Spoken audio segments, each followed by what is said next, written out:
தீங்கு செய்த மனிதருக்கும் கூட என்ன செய்ய வேண்டும் தெரியுமா? முன்னோர்கள் நமக்கு சொல்லி தருவார்கள்.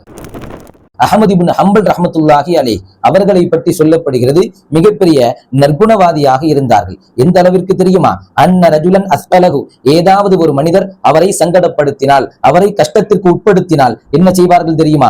ஃபதஆலஹு, அந்த மனிதருக்காக துஆ செய்வார்கள். என்ன துஆ? அல்லாஹும்ம அஷ்கில்ஹு அன்னி பித்ஆத்திக, யா அல்லாஹ், இந்த மனிதரை, என்னை சிரமப்படுத்தினாரே அந்த மனிதரை என்னை விட்டுவிட்டு பித்ஆத்திக, உனக்கு வழிபடுவது கொண்டு நீ ஈடுபடுத்துவாயாக, உனக்கு வணக்க வழிபாட்டிலே அவருக்கு ஆர்வம் காட்டுவாயாக என்று தனக்கு தீங்கு செய்த மனிதருக்கும் யா அல்லாஹ் நீ உன்னை வழிபடுவதில் ஆர்வம் காட்டு என்று துஆ செய்தார்கள்.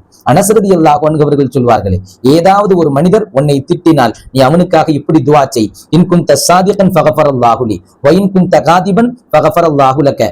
மனிதா, இன் குன்த சாதிகன், நீ உண்மையாளராக இருந்தால் ஃபகஃபரல்லாஹு லி, அல்லாஹ் என்னை மன்னிக்கட்டும். வ இன் குன்த காதிபன், நீ பொய்யனாக இருந்து நான் உண்மையாளராக இருந்தால் ஃபகஃபரல்லாஹு லக, அல்லாஹ் உன்னை மன்னிக்கட்டும் என்று துஆ செய்யுங்கள் என்று அனஸ் ரலியல்லாஹு அன்ஹு அவர்கள் நமக்கு சொல்லி தருவார்கள். ஆக யார் நமக்கு தீங்கு செய்தாலும், நம்மை திட்டினாலும் கூட அவருக்கு எதிராக நீங்கள் பதுவா செய்ய வேண்டாம், அவருக்கு எதிராக நீங்கள் வசைபாட வேண்டாம். அல்லாஹ்விடத்தில் அவரை சீர்திருத்தும்படி நீங்கள் கையேந்தி துஆ செய்யுங்கள் என்று முன்னோர்கள் நமக்கு சொல்லி தருவார்களே. ஆக பிறருக்காக வேண்டி துஆ செய்வோம். அல்லாஹ் அவருக்கும் நமக்கும் சுவனத்தை தருவானாக.